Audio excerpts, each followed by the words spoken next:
A son made one final late-night call, but no one picked up. Off camera of Sister Wives, a subtle heartbreak was happening, one the cameras never completely recorded. Family relationships were unraveling, favorites were being labeled, and the hurt went deeper than anyone could possibly know. You won't believe what actually went down behind the scenes in the Brown home. Watch now for the tale they never intended to share. The first thing you saw was static. That kind of fuzzy digital snow that occurs when a file's been compressed too many times and passed from hand to hand like hot potatoes. The file name was plain: Garrison Confessional Final, MP4. What was on screen was anything but final. When the video began, it wasn't the usual Garrison Brown Sister Wives had grown to know. The lighthearted, sometimes quick-witted eldest son was gone. In his place were viewers who saw a much quieter individual, exceedingly tired one at that. His face aged beyond his years. His eyes didn't lock onto the camera, but elsewhere far away. He shifted in his seat, and the quiet. It was too oppressive for a 25-year-old. And then he talked. Not loudly. His voice was low, as if he were underwater. He looked down, then up again. His words were soft, tentative. Yelling at whom? Garrison? A producer for TLC whispered off camera. He breathed in, swallowed. Then the response. My father. His fists were balled tight, knuckles white. His jaw flickered with something unspoken. Hi, everyone, he said with a strained half grin, as if falling back into habit. Welcome to my channel again, the Sister Wives Daily Scoop. Don't forget to thumbs up this video. And then something broke through the performance. I texted him. I called. Nothing. He said. Even drove past one time, just to see. Didn't even knock. Just sat outside, like some stray. He let out a laugh, but there was no joy in it. Well, he shrugged, I guess I am a stray. That leaked video sent shockwaves through the fan base. But it was what happened next that truly broke hearts. Janelle Brown, Garrison's mother, came forward. Not on a network, not in front of a news anchor. No makeup, just one of Garrison's old high school sweatshirts. She was live on Instagram, bare and honest.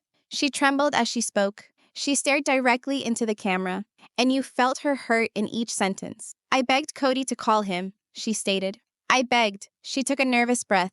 Each time Garrison reached out, after a family dinner, an instance of hope, I'd go to Kody and say, please, he needs you. You don't have to fix anything. Just call him back. Tears brimmed over. She stooped to wipe them away. He made his choices, she continued, quoting Kody. He won't play by the rules, the guidelines. She shook her head, frustration rising in her voice. Rules? Guidelines? Wanting your dad to love you in return? Wanting to eat dinner without a flowchart and spreadsheet? That's not rebellion. That's being human. And with that, she closed the live. No Q&A, no spin from the press, just sorrow. That Instagram video reached over 3 million views within a day. But Janelle's heartbreak and the confessional clip weren't the end of it. A former TLC production employee leaked screenshots, texts between Kody and Garrison. One had been read. Dad, can I come over? I don't know how to be okay anymore. Please answer. I just need to hear your voice. No message had been read. There were texts with days between them. Others sent at midnight, 2 or 3 a.m. Most never received an answer. No emojis. Nothing. And in one dated 2 months prior to Garrison's death, he wrote, You told men don't cry. I'm trying not to, but I'm so weary. I don't want to be a ghost among my own family. That line struck the internet like a thunderclap. People didn't merely read it, they felt it. The second punch was equally difficult to endure. Gabe, Garrison's younger brother, made the wrenching choice to give the producers Garrison's phone. It wasn't easy. Nobody had any idea what could be on it. They were preparing themselves for pain, for truth, for stuff they perhaps weren't prepared to see. And what they uncovered was darkness, but also a glimmer of profound, heart-wrenching vulnerability. There were videos. Garrison, by himself in his room, on the floor with his cat curled at his side. His voice was a gentle whisper. They don't get it, friend, he told the camera. They think I'm okay, that because I joke around, I'm strong. But sometimes, I just stay in bed so I don't have to think. In another video, he was strolling down a frozen, deserted parking lot at night. You could even see his breath as he whispered softly. I almost called him, he confessed. I dialed up his name, gazed at it, but I couldn't dial. I knew he wouldn't pick up. He cracked a half smile. It was weary, nearly bitter. It's like ringing a number that's already dead. Only the person's alive. When TLC learned about these tapes, they immediately reorganized the next tell-all special. This wasn't going to be your average reunion. It was something more substantial. When Christine stormed off the set midway through filming, her voice shaking with anger as she declared, "I can't sit here and act like we didn't all know." Meri remained quiet, but her words cut deep. Kody didn't just fail Garrison, he failed them all of us. And then she glanced away. And it began the moment Robyn entered the scene. That's when he ceased to know how to be a father. The camera cut to a vacant chair, Kody's chair. He had decided not to come. For him, Gabe sat silently. Then he stared directly into the camera, his voice firm but weighted. "My brother had his phone in his hand when he died," he said. He was waiting for a call that never arrived. Robyn did appear for a moment. Her words were cautious, almost scripted. "I didn't know him," she said. "He never called. I don't know why." That line, "I do not know why," hit with a slap. The audience in the studio and at home were appalled. Christine later replied bluntly, "The distance was there due to you. Kody shut us all down, and he made you the excuse." It wasn't long before social media exploded. Twitter, Reddit, comments boards all over the internet were ablaze with rage and mourning. Silent Sons, #justice for Garrison, #Kody knew. The letter soon followed. Janelle made it public. Garrison's handwriting, given to People magazine. It was brief and heartbreaking. "Mom, don't blame you if I'm gone. Nobody worked harder than you. But I can't keep pursuing someone who believes I'm a mistake.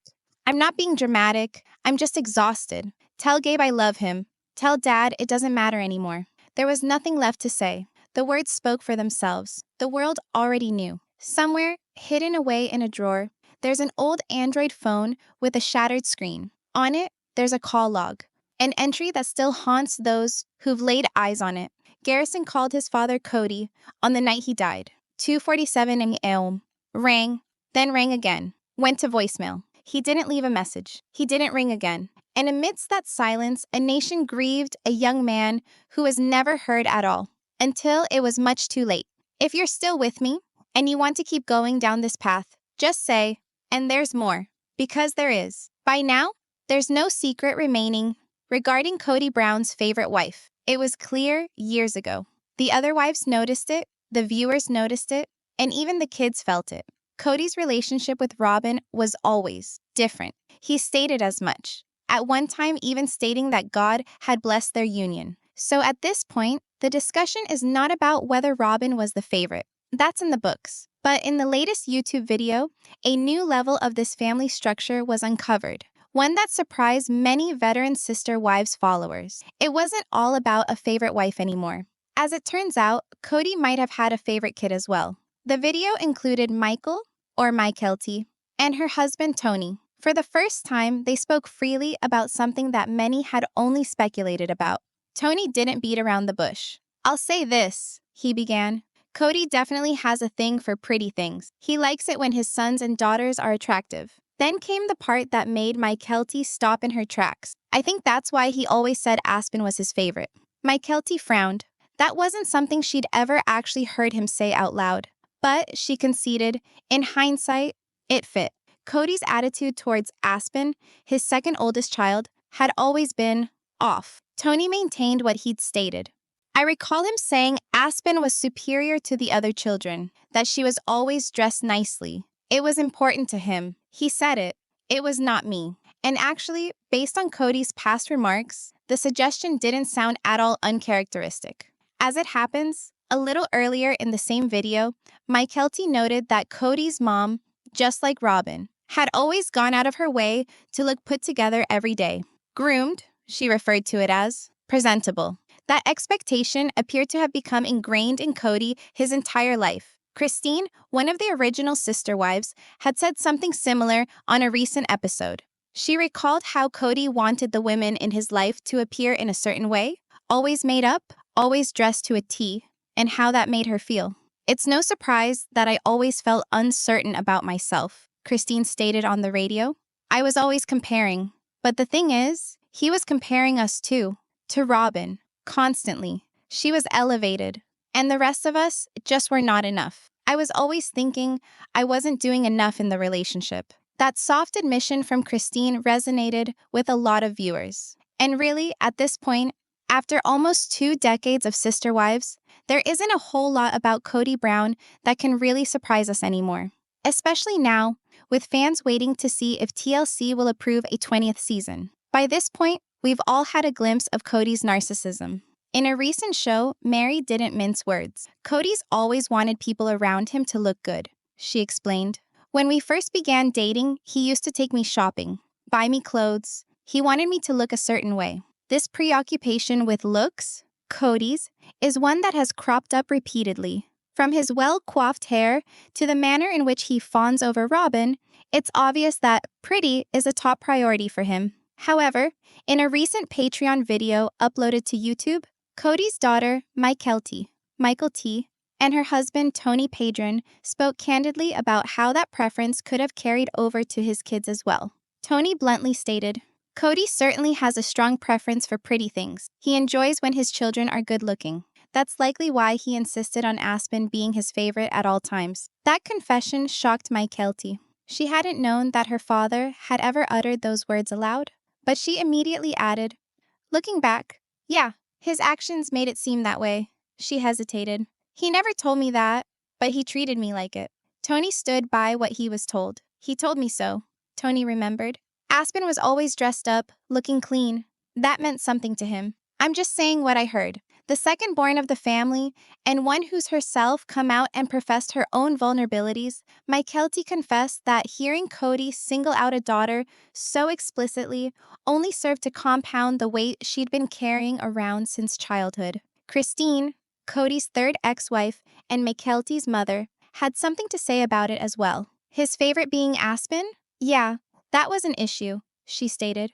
It wasn't necessarily that he said it, but how he treated her differently than the rest of us. It stayed with us. Even earlier in the video, Mykelti had talked about Kody's admiration for people who were put together. She shared how Kody's own mother always dressed carefully, wearing pearls and grooming herself first thing in the morning, much like Robyn does now. And that brings us back to something that's been echoed season after season: Kody's fixation on physical appearance. Christine recalled how Kody often compared his wives to one another, especially to Robyn. He was always checking us out, our hair, our clothing, if we were wearing makeup, she said on an episode this year. It was like, you just had to look good. It was super important to him. She even mentioned that Robyn took a lot longer to get ready, something that appeared to garner her more attention from Kody.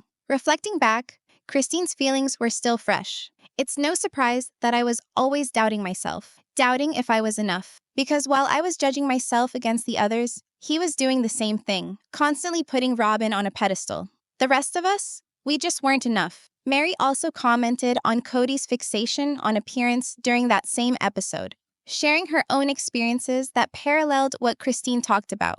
This wasn't favoritism. It was about being noticed, being appreciated. And for so many in the family, it appeared being good enough always equated to picture perfect.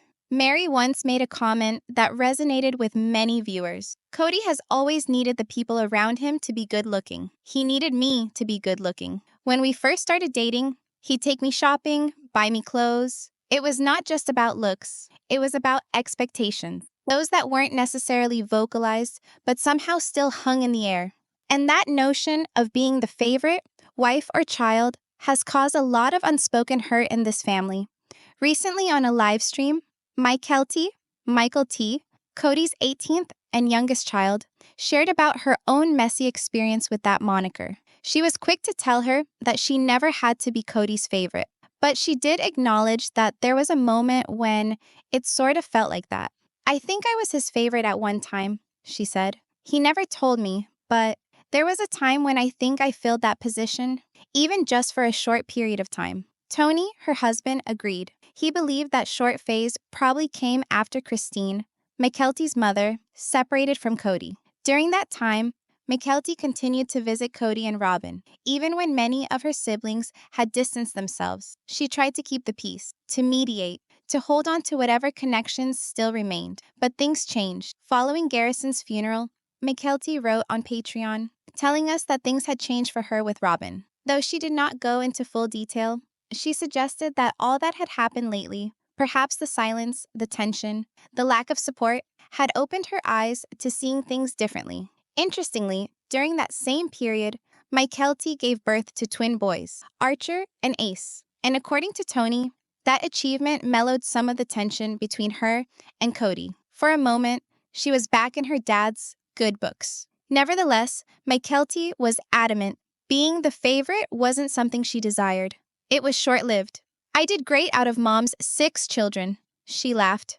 But I won't admit that I was her favorite. She despised the word. But yeah, she was proud when I had the twins. I was like super cool for a minute. In the meantime, Meri, Kody's original wife, and another woman who carried his expectations on her shoulders for years, also appears to be finding her voice. On July 1st, Meri posted a video alongside a lengthy, emotional caption that many fans interpreted as a not-so-discreet dig at her former spouse. She did not mention names, but the implication was unmistakable.